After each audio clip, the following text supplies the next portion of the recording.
Welcome. I'm Yolanda Nava, and I'm delighted to be presenting a new podcast, Do You See What I See? And today we have an exciting and wonderful and exemplary and just extraordinary artist, scholar, and activist, Alma Martinez. Alma has worked in stage, television, film, stages around the world, I might add, television, and commercials. She has a star on Hollywood Boulevard. She has an M.A., she has a Ph.D., and she's an extraordinary person. And I'm just so happy to have you here today, Alma. Welcome. Well, Yolanda, you and I go back a very, very long way. And I've been following your career as well. So I'm just really delighted, first of all, to see you, and an honored as always to be able to work with you. So pleasure to be here. Well, we have a lot to talk about, and there's so many places to start with you. And I think I'm going to start with your decision to become an actor. When did that happen? Well, it started probably in high school. In high school, I really got exposed to more than I ever had before, meaning elementary, middle school, and they had a theater department, and I was trying everything at that time. I tried choir, I did a lot of things, but I always gravitated toward acting. And I was encouraged by a teacher. One teacher, really kept an eye out on me and encouraged me. And that made all the difference in the world. A teacher who really cares. And so what led you to the Teatro Campesino? Because I have a feeling that was a very important decision that you made to join the Teatro Campesino with Luis Valdez. Absolutely. That happened. I graduated in 71 from high school, El Rancho High School. And I joined the Campesino in 1977. Let me just think about this. Yes, 77. What it was is I was born in Mexico. My parents immigrated when I was months old, and we were raised that we were proud Mexicans. This thing of Chicanos, Mexican Americans, my parents wouldn't even hear it. It was not even in the equation. To this day, when I say I'm a Chicana, my mother kind of cringes because they just understand the political implications of it. They were too busy raising a family, and both of them worked. So what happened was I didn't know where I belonged. I got a full scholarship out of high school to U.S.C, majoring in theater, and I literally crashed and burned because there weren't any first generation counselors, advisors who could really guide me through this, not just the difference in academia, but also the socialization of being in a primarily white university, which I'd never been around. So I was a top student in high school. I expected to do the same in college, and it didn't happen. But there's no one to explain to me that transition. It took time to transition. So without any guidance, I left and I went to Mexico. And I thought maybe I'm Mexican because I thought I failed, wasn't meant to go to U.S.C. So I went to Mexico and got exposed to phenomenal type of training that no one was doing in the US, but then I wasn't Mexican. So I came back to the US, and then I auditioned for Teatro Campesino, and I found my tribe, and I found out that I was Chicana. So that made all the difference in not just my career, my life, and of course they both merged. So my identity as a Chicana is what really saw me through my entire life, especially acting. Well, identity is critical, and we'll get around to that, talking more about that a little bit later. But it's funny that you mentioned the aversion to the term Chicano among, Mexican immigrants. My parents were both immigrants. I was born here, and at first my father said, "Why are you using that term? It's a disparaging term in Mexico." And I explained it to him, and I brought over Juan Gomez Quinones and a couple of the other guys at UCLA and graduate school, and that were professors. And they discussed it with him. Dad was an intellectual, and he got it. He started wearing a brown beret, a black beret, a rose beret, and he really got into it. So it was interesting. My mother, of course, never quite understood it, but my father certainly did. So these are important shifts and difficult shifts for us. And the first play, Zoot Suit, that Luis Valdez wrote and produced, that was performed at the Mark Taper Forum and then on Broadway, and then a film was made of it, must have been a real breakthrough for your career. Absolutely. Luis had written a lot of plays before. He started in 1965. First of all, he joined the union, the strike, the UFW strike, as a block captain, but he had his degree in theater. So he had the idea, why don't we do a farm workers theater? And that's where it started. His career as a playwright involved in the political movements of his day. So when he left UFW 2 years later, after 65, he started writing plays for his theater company, the Farm Workers Theater, Teatro Campesino. But he was commissioned. He was commissioned by Gordon Davidson, may he rest in peace, then the artistic director of the Mark Taper Forum, to write a play about Los Angeles. And he decided to write about Zoot Suit. We had already had in our culture, especially Montoya, Jose Montoya with his paintings and his poem and Louis, and again, a lot of graphics, but no one had written a play. So Luis took that on, and that was Zoot Suit. And that was the first Chicano play ever to be at the Music Center, at the Mark Taper Forum, at the whole complex. And up until that time, it was the highest grossing play of any ethnicity ever to be at the Taper. And then the Colored Museum, a phenomenal Black play, George Wolfe, that came later, and it opened the door again for more people of color. So it was like this floodgate in the 70s, and a lot of us got our first break there, including Eddie Olmos. They were already working, but this really, really launched our career. It was my first union job because I had just come from Mexico, Teatro Campesino. So I was like in this world, I had no idea. Professional theater, unions. I thought that all theater was as magnificent as Zoot Suit. I had no idea, because we ran for like a year, right? Sold out. I had no idea that this was like almost once in a lifetime opportunity. But yes, Zoot Suit was a phenomenal experience. Obviously, Ever James Olmos, Lupin Tiveros, may she rest in peace, Tony Plana, a lot of wonderful people were in that production. And then you're also in the film. In the film, yeah, absolutely.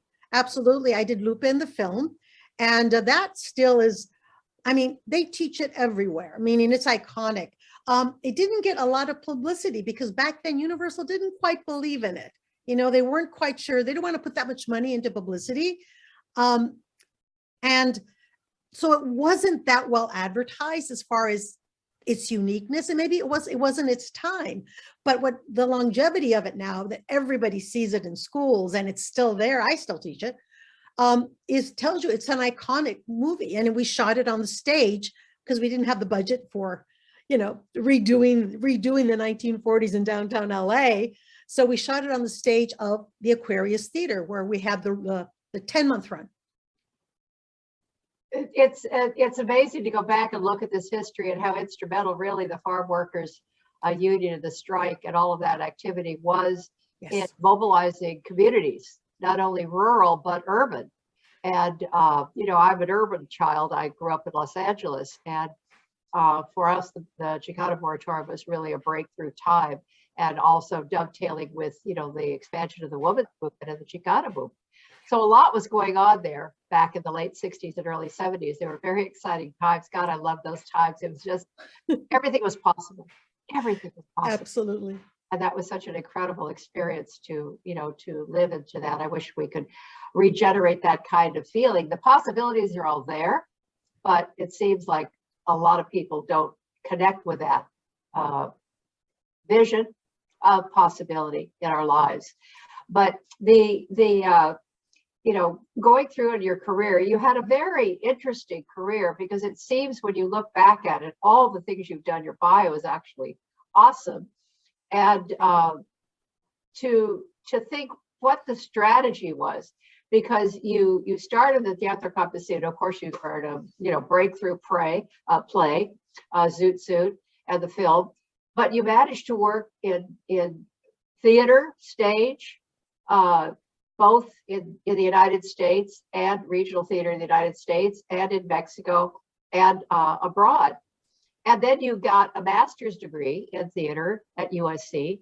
And then, you know, 10 years after that, you got a Ph.D. at Stanford over a period of 10 years. What made you take those career steps? What made you go from stage to film to, you seem very strategic in the way you approached it. Well, the strategy has to do with intellectual curiosity, has to do with curiosity. I was raised very much, my family were not intellectuals, they were workers. So I slowly started to learn more and more and expand my interest and my curiosity.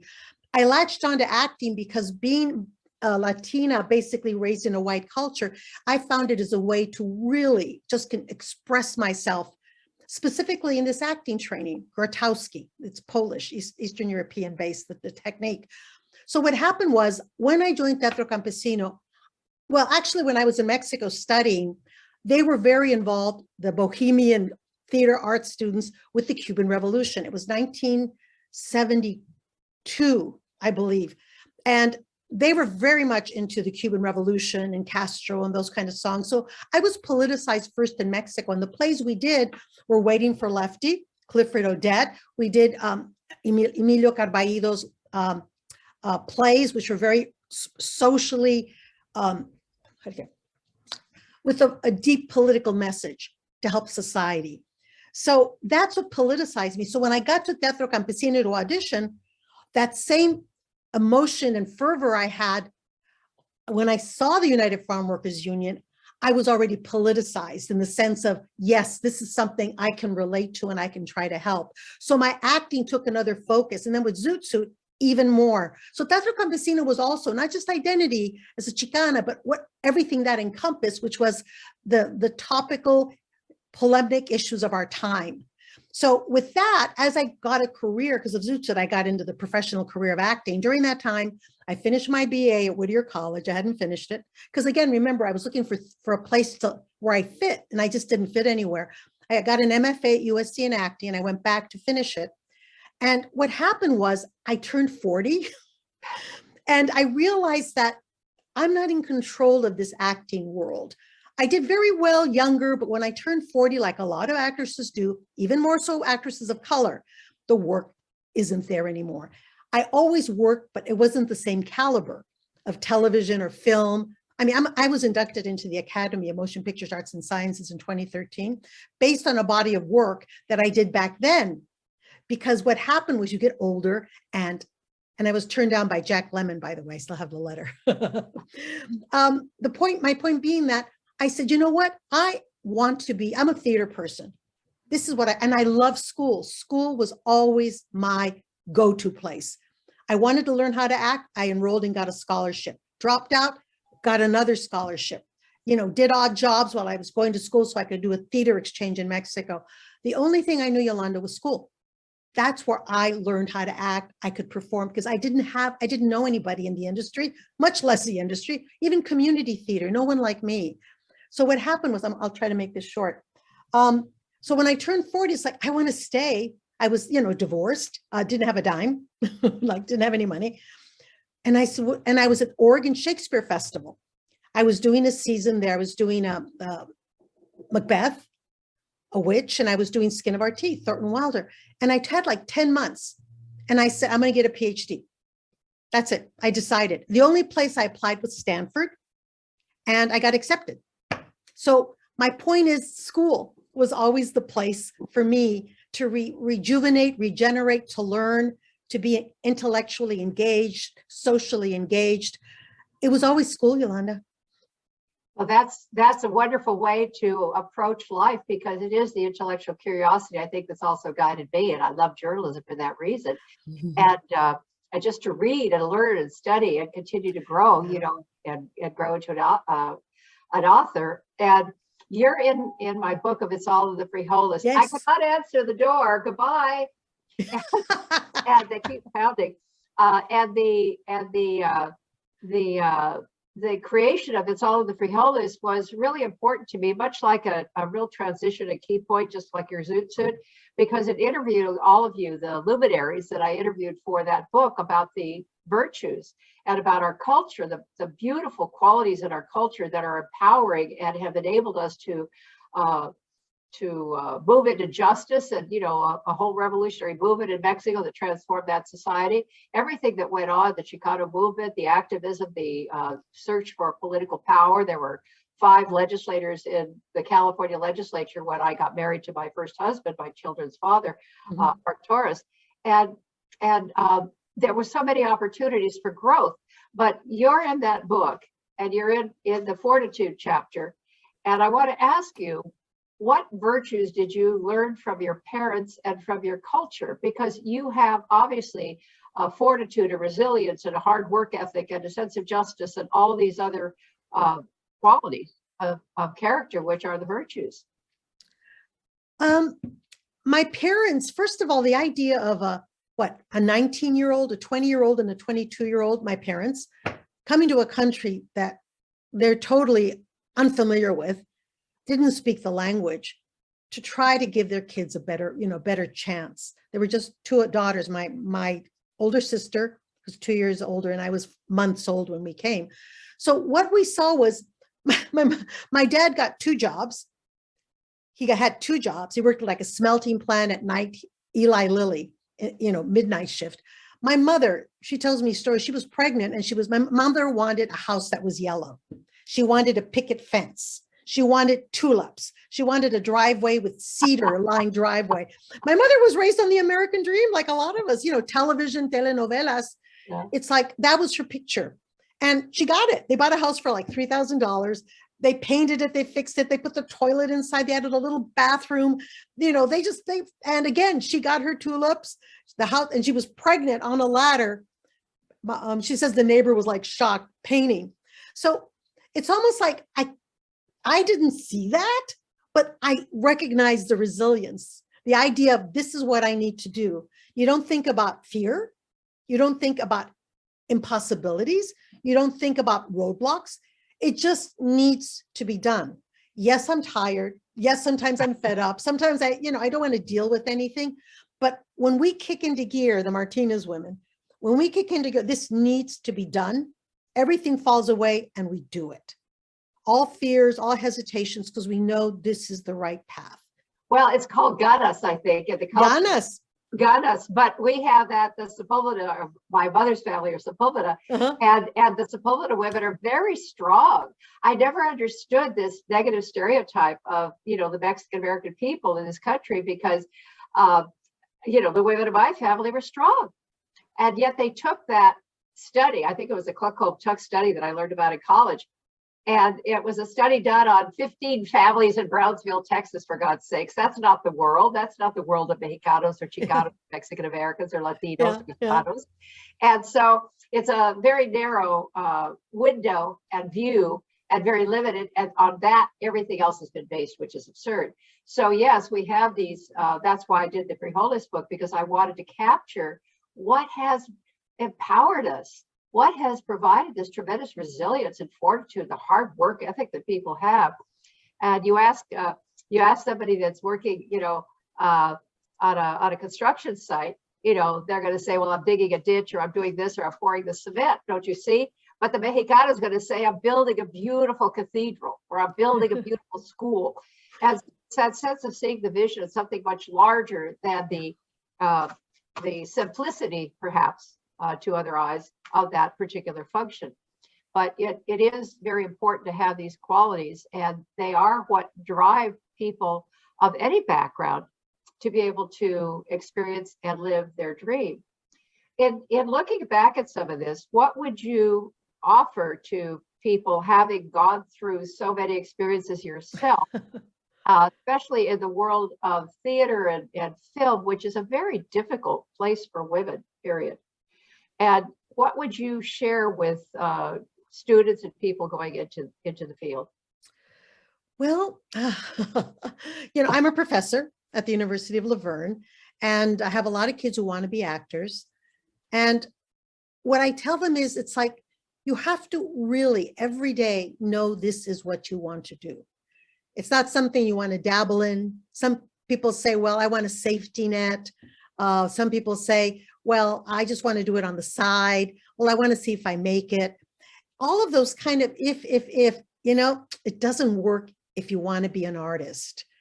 And again, being an artist, I became a professor because at 40, again, I didn't have a dime. I just gotten a divorce, and I didn't have a house. I didn't have a car. Barely, I had a checkbook. I did have a car, a used car checkbook, and 40 years old. And I said, what am I going to do to stay in acting?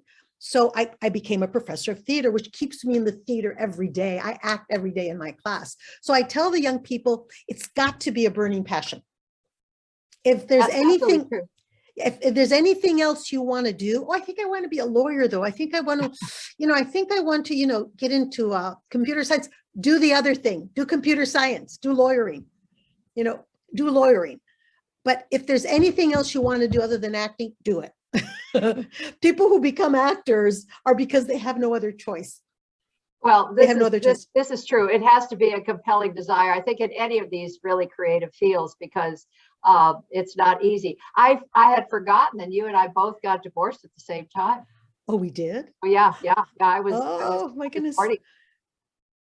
Yeah, I was 40 also. See, But all I'm the ahead things. of you. I'm ahead of you. So Okay. I'm thinking at the same age, not at the same time, but at the same age.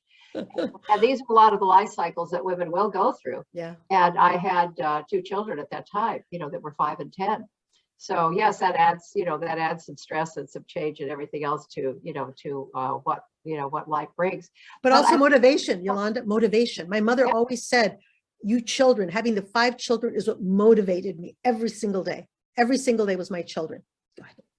Yeah, it is essential to have motivation, but we have to self-motivate, because it doesn't come, not sometimes you have a wonderful teacher or somebody, sees some talent, or you're given an opportunity.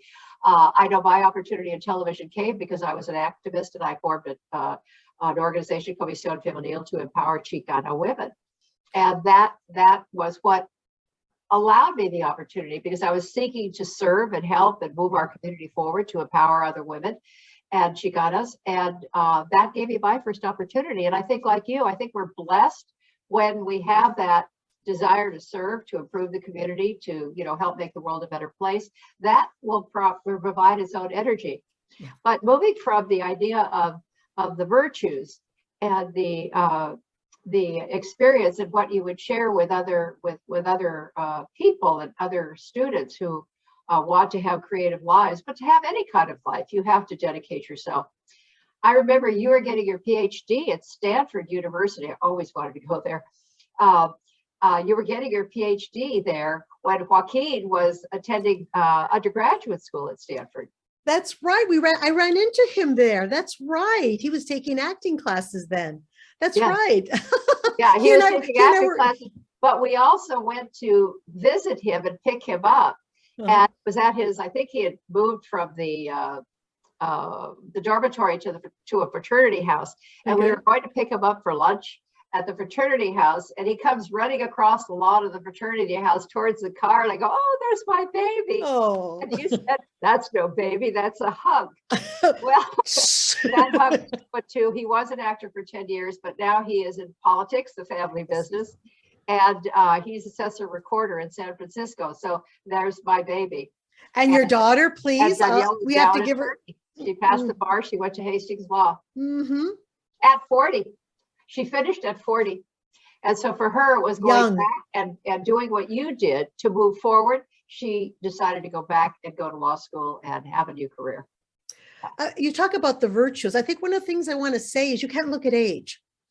Yeah. You cannot look at age. You can't look, because if you look at age, it's like you depend on institutions to tell you when you should do something. Like 4 years out of high school, 2 years grad school. No, never look at that, because those kind of systems and paths were artificially created to serve the bureaucracy. The bureaucracy, not to serve the individual unique human path that we all have. So that's what Danielle did. And that's what I did. It took me 13 years to finally finish my BA, 10 years for my M.F.A. And I did my PhD faster than any of those two. So and I finished it at 48 or 45. I was older. So my point is that would be another advice. Don't look at these systemically created timelines. Throw them out the window. That's right. And the same thing about age, because I think we have this thing about age. Okay, at 62 or 65, it's all over. Wind down, sit down and retire. And then you're going to get decrepit, and then you're going to die.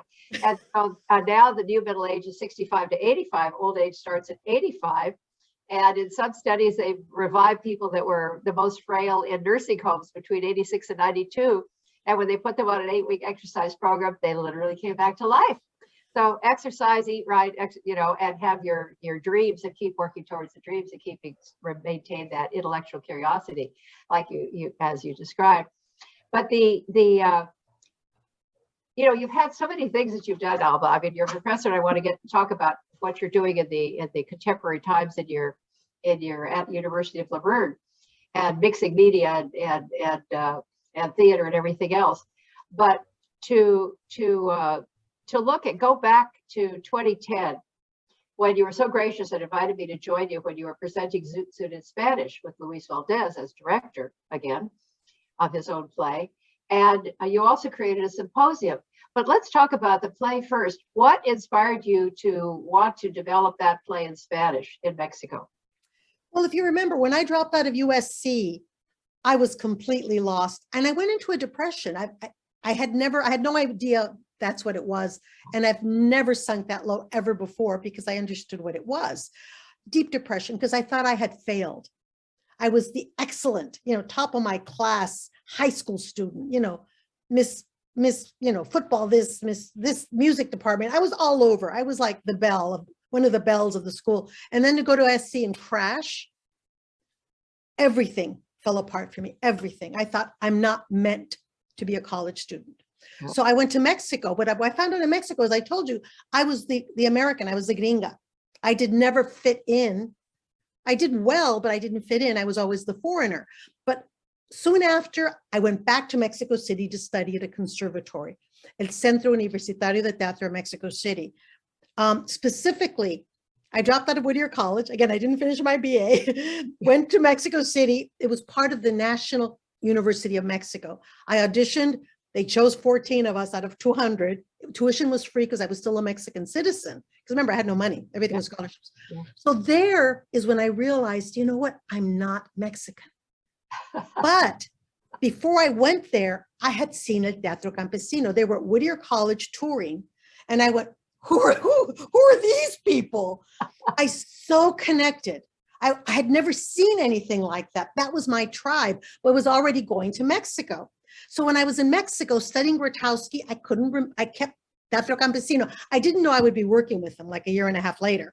But I said, one day, I'm going to put together El Teatro Campesino, which is basically my tribe, my Mexican-American identity with my Mexican identity, which I'm so proud of. And I wear like a badge of honor.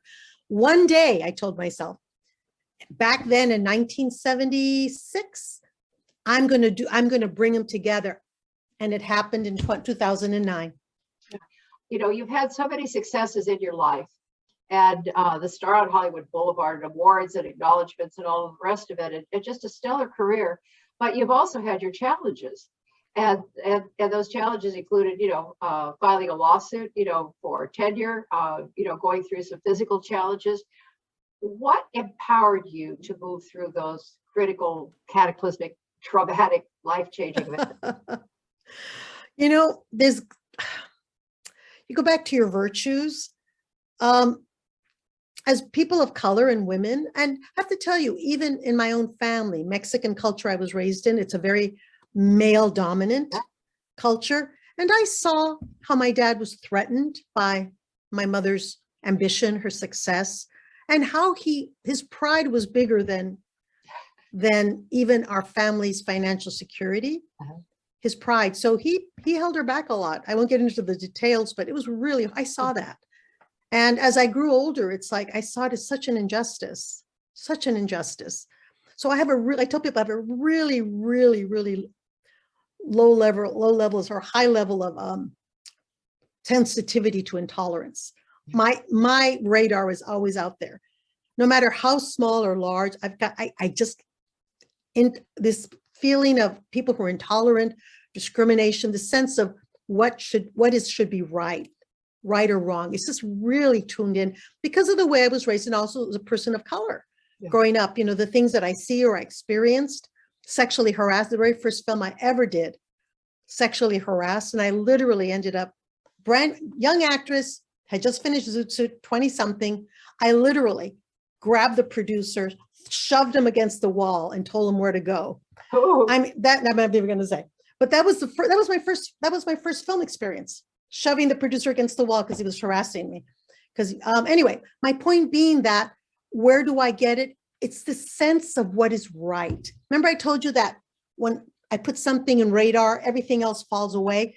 It's the sense to know that what you're doing is right. It's just and it's right. So well, it's important to know that. And you also, I remember from your contribution to Frijoles in the Fortitude chapter, you were describing how your mother just kept doing what she wanted to do and what she needed to do, no matter what. And your parents are still married. You know, they argue, but they still love each other. They're still together. And so, you know, she opened it up for herself. So you learned how to stand up. Absolutely. At one point, my dad got really angry with, she's pregnant. She was taking the bus, walking 5 blocks with her little suitcase to go to beauty school.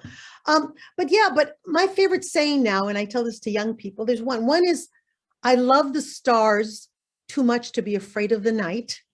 That's one of my favorite sayings. I love the stars too much to be afraid of the night.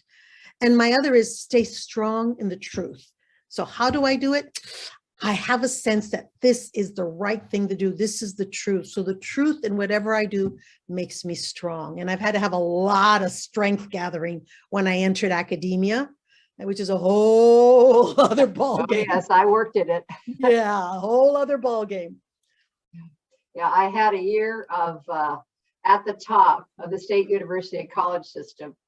And I was the only person of color, of a different culture, and it was quite an experience. It was quite an experience. I only lasted a year. I left right away because it was not a place that I could thrive and grow, and really accomplish what I was there to accomplish. But I did a lot while I was there, and I made some very good friends. So that's interesting. How one segment of your life takes you to another one. But I want to go to our travels, my travels with you to Mexico for the presentation of Zoot Suit in Spanish. I came down there in 2010, July of 2010, and I stayed with you there in the compound for a month and saw the play 3 times. Extraordinary. It was stellar. It was empowering. It was uplifting. It was so compelling. And it was just riveting to watch those actors on stage performing the play in Spanish. It was when we started the first day of rehearsal, the person who was the artistic director of the National Theater Company of Mexico, they're the ones who staged it. He was my teacher back in 1974 when I went to Mexico City in the CUT. So I contacted him. He'd already heard of Zoot Suit. He goes, let's do it. I go, well, a director, bring Luis Valdez. They treated us, oh my gosh, amazingly well. Even Luis said, I have never been treated with so much respect and so much care, and was honored, and never in his life. So I remember going to the first rehearsal and we were like, oh my God, is it going to translate? Is it going to read? Because remember, it's predominantly in English. They did do a Spanish translation, but it's still a Chicano play. And we were like, is it going to work? And it worked. It was like a glove. They got the Pachuco Caló slang because it all comes from Mexico. The rhythms and the movements and all that, Zoot Suit stuff, the as far as the stylizations, it's all Mexican slang, lower poor working class. So they got it. And the production was absolutely brilliant. Luis did a phenomenal job. It was a phenomenal job. And we celebrated his 70th anniversary, which is just one of the most beautiful moments in my life. That was just so exciting to be there because, of course, I remembered him from years before at the Teatro Campesino. So that was very, very special that time. And it was a very healing time. You're in my book Through the Dark with gratitude and love, because that was a very important transition coming out of a very bad marriage, not to my children's father, but to somebody else. And but it was a very exciting time. And what was the theme of it? Esos Chicanos, esos Pachucos. Chicanos, esos ochos. Yeah. What I did was, those are all pejoratives. Yes. So I said, why not lead with the pejorative? You call us gringos, you call us pochos. Chicano is like a pejorative in general Mexican culture. So let's lead with it. And that's what I wanted to look at. Yeah. And Luis Valdez searching for that Chicano American identity in his theater. That was the theme of the conference. Well, it's very exciting. And the symposium that you inspired there was, I found fascinating, because 35 years or so after the presentation of Zoot Suit at the Mark Taper Forum in Los Angeles, at the time in the 60s and 70s, there was a real break in the connection between Mexicanos and Mexican Americans, Chicanos. There wasn't understanding and appreciation that we're related, we're cousins. Yeah. And in the symposium, the thing that caught my attention was the fact that they were talking about being cousins. And you're my cousins to the north of the Rio Grande. We're the cousins to the south of the Rio Grande. And that Rio Grande border has been shifting because it's not made in concrete, nor should it be. But it's just interesting how that worked. What do you think were the lessons that we got from that symposium? Well, exactly what you said, which was that because it was a combination of, they have a large department at the UNAM, National University, that is called Mexico-U.S. Relations. So if you look at the poster, it's the United States and Mexico. Well, they flipped it around. So the top position is Mexico, and then, North America.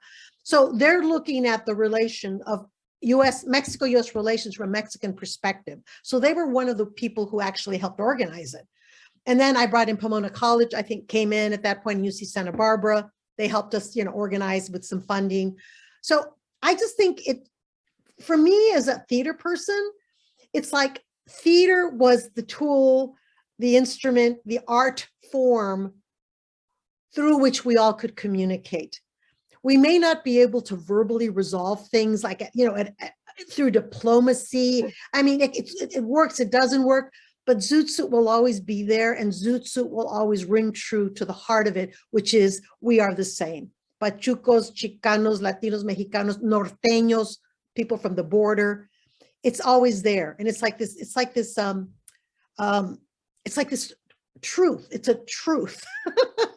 You can go to the film anytime in the play, and it is there to show you the truth of that fact that we are. Well, it was a very exciting time for me. And of course, I got to really immerse into it because I was there for a period of time and could see the play various times, that, participated and enjoyed the symposium.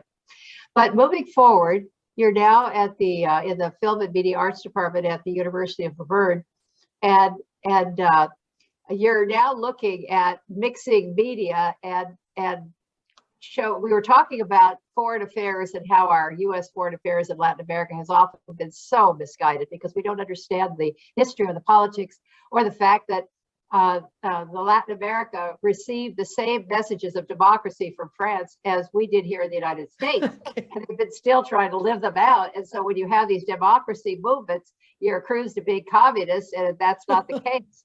And so we have supported the generals. And so you came up with a sense of teaching theater history at the university level, including the plays seeing through the eyes of, let's look at, do you see what I see? Seeing through the eyes of, through the lens of Latin American playwrights. Mm-hmm. How does that operate in your classes and your classrooms?